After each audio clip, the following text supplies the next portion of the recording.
venturing out to the movie theater still isn't going to happen anytime soon. And maybe you've already made the jump to a 4K UHD TV, but this quarantine is making you think it's high time you upgrade your audio portion of your home theater. Because trust me, whatever state your home theater is in right now, there's always room for upgrade. Let's get into it.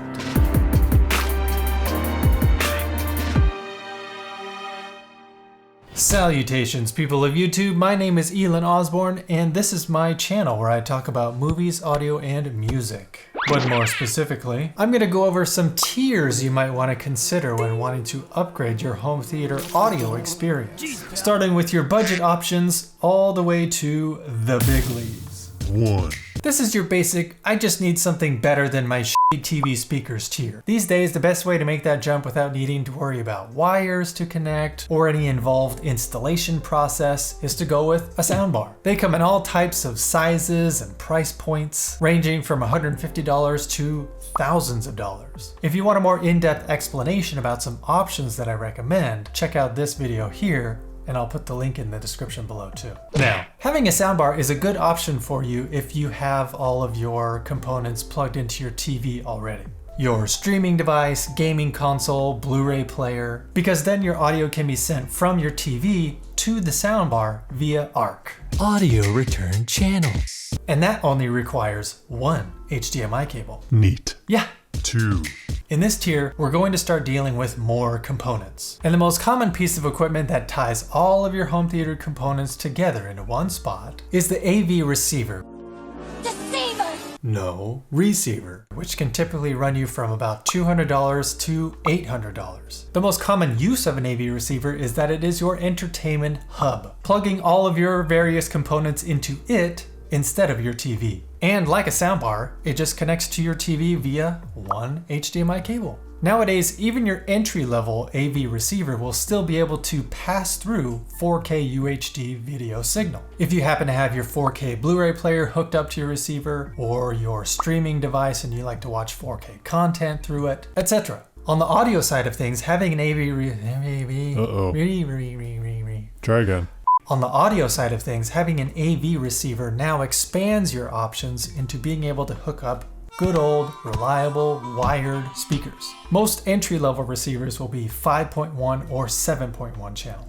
More often than not these days, a 7.1 channel receiver will also still be able to decode Dolby Atmos and DTS:X codecs. So even with a 7.1 channel receiver, you can still have your 5.1 layout and then add your third dimension by having those two speakers above you. But just make sure that the receiver says it can decode Dolby Atmos and DTS:X. Because even if you put speakers on the ceiling, if your receiver is not able to decode Dolby Atmos, you won't get the proper height information coming out of those speakers. Now, these types of receivers are really good at being able to control your home theater system from one source. But it's still lacking one big feature that is in our next tier. 3. In this tier, you still like the ability to be able to switch between components easily, but you just want your receiver to have more power? Maybe add more speakers? Bigger speakers? Well, this next tier typically runs you about $1,200 to about $4,000 plus. And while the main difference is that they are more powerful, being able to supply more watts per channel than their less expensive counterparts, another big difference is that they also have pre-outs. What?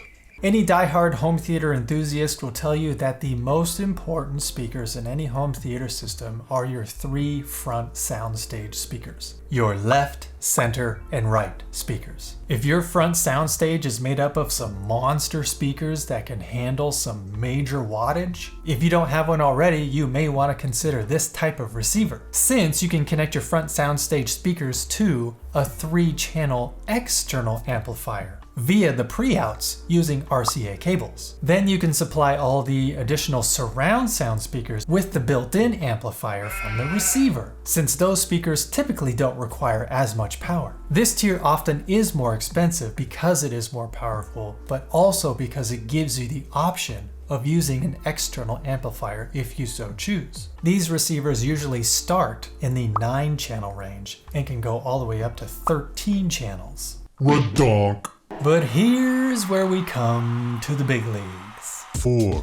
This tier basically has endless possibilities. So many speaker configurations, so many premium components, so many premium speakers to choose from. The list goes on. This tier is for those who have had the receiver experience. Maybe you already know about pre-outs, maybe you're already using an external amplifier, but now you basically want the literal movie theater experience in the comfort of your own home. You see, up until this tier, the receiver was two things in one: a speaker amplifier and a DSP, or digital signal processor. In the big leagues, an amplifier and a DSP are two separate components. And the easiest way to tell if you're dealing with a standalone DSP is that you will see XLR outputs on the back. Why does that matter? And why does it make it more expensive? In a nutshell, an XLR cable is 3-prong: positive, negative, and ground. That ground pin makes it balanced, producing a much cleaner signal that is not affected by electronic interference. Unlike RCA, which is just a positive and negative signal,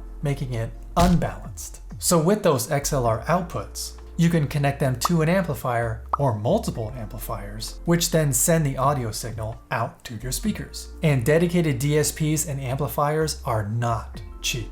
Obvious. You're looking at about $3,000 and up for a dedicated DSP. And amplifiers come in all different shapes and sizes: 2-channel, 3-channel, 5-channel, 7-channel, 11-channel. So you can get real creative with whatever amp setup is best for you. But why is it better to have a separate DSP and amplifier? One major difference is dynamics. Say you have an action scene in a movie that has dialogue. Now that's a movie I want to see. Say you have this gigantic action scene in a movie with dialogue coming at you, sound effects all around you, and music blaring. When you have a processor and amplifier in one, those internal components can only handle so much at one time. So there's going to be a loudness limit that your receiver can only handle. And if that action scene reaches that limit, it's going to compress it down so it doesn't blow its circuits. But when you have dedicated amps powering your speakers, your dynamic range and your headroom now increases drastically. So quiet scenes are quiet, And loud scenes are loud. That's why in this tier, it's usually a good idea to have a dedicated theater room, so the sound is more isolated and not traveling all through your house during those loud moments. DSPs usually start with about 9 channels or so and can go all the way up to 16 or more. What? Lastly, in this tier, since you're powering your satellite speakers with external amplifiers, you're also going to power your subwoofers with dedicated sub-amps. Yes, they are built for one thing: to power a subwoofer.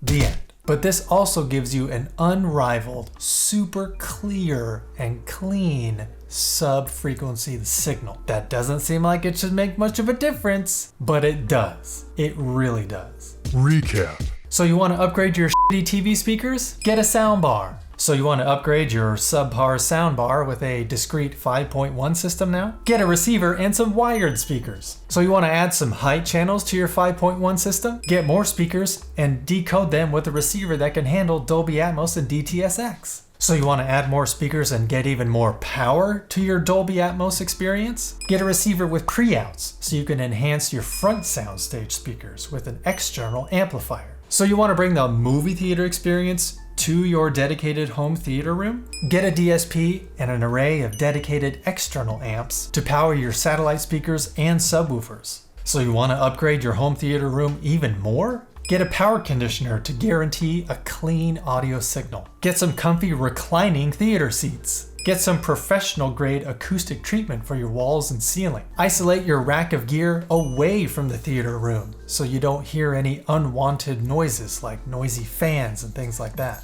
The possibilities are endless. So there you have it, folks. I know this was just an overview, so I hope it wasn't information overload on your brains. I do plan on making future videos kind of going over in more detail some of the key points I made in this overview. Be sure to like and subscribe if you haven't done so already. And of course, always be listening.